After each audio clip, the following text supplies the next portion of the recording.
স্থানীয় সরকার নির্বাচনের প্রস্তুতি নিচ্ছে সরকার। প্রধান উপদেষ্টার এমন মন্তব্যে রাজনৈতিক দলগুলোর মধ্যে মিশ্র প্রতিক্রিয়া দেখা গেছে। বড় দলগুলো সংসদ নির্বাচন চাইলেও ছোট ছোট কিছু দল আগে স্থানীয় সরকার নির্বাচনের পক্ষে। এদিকে নির্বাচন ব্যবস্থা সংস্কার কমিশন এবং স্থানীয় সরকার সংস্কার কমিশন তাদের প্রতিবেদন প্রায় শেষ করে এনেছে। ফারজানা আক্তারের প্রতিবেদন।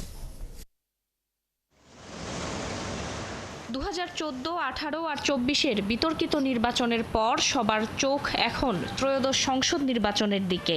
জুলাই অভ্যুত্থানের পর দেশে একটি অবাধ, সুষ্ঠু, নিরপেক্ষ নির্বাচনের প্রত্যাশা জনগণের। নির্বাচন কমিশন বলছে, সংস্কার কমিশনের প্রতিবেদন দেওয়ার পর রাজনৈতিক দলগুলোর নিবন্ধন নিয়ে নতুন করে পরিকল্পনা করবে ইসি। তার উপর নির্ভর করবে কারা নির্বাচনে অংশ নিতে পারবে। তবে স্থানীয় সরকার নাকি সংসদ নির্বাচন আগে হওয়া উচিত তা নিয়ে মতপার্থক্য তৈরি হয়েছে রাজনৈতিক দলগুলোর মধ্যে। কোনো রাজনৈতিক দল বলছে, স্থানীয় প্রশাসনের শূন্যতা পূরণে স্থানীয় সরকার নির্বাচন আগে দেয়া উচিত। তো এখন কিন্তু স্থানীয় পরিষদগুলো অচল হয়ে আছে।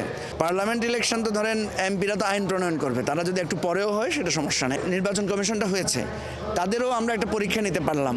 নতুন করে আরেকটা স্থানীয় সরকার পরিষদের নির্বাচন ঢুকানোটা এটা অপ্রয়োজনীয় একটা বিতর্ক তৈরি করবে, প্রশ্ন তৈরি করবে এবং সরকারের উদ্দেশ্য সম্পর্ক বহুমাত্রিক প্রশ্ন কিন্তু আসতে পারে। জামায়াতের সহকারী সেক্রেটারি হামিদুর রহমান আজাদ জানান, সংস্কার কমিশনগুলোর প্রতিবেদন ও রাজনৈতিক দলগুলোর ঐক্যমতের ভিত্তিতে সরকার যে সিদ্ধান্ত নেবে তা মেনে নেবে তার দল।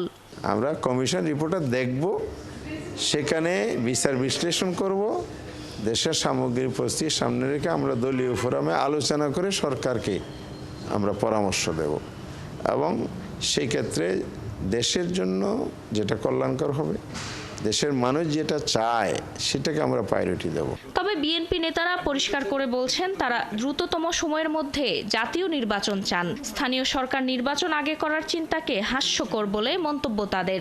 লোকাল গভর্নমেন্ট কেন করবেন? ওনারা তো সব ট্রেড বোর্ডের নির্বাচনগুলো করতে পারেন, মসজিদ কমিটি নির্বাচনও করে যান, অসুবিধা কি আছে?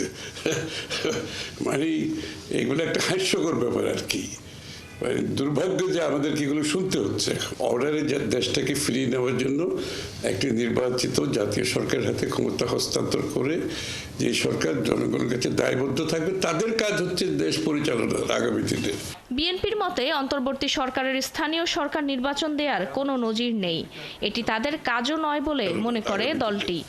এর বাইরে কোনো কিছু করার সুযোগ নাই। ফারজানা আক্তার, ৭১, ঢাকা।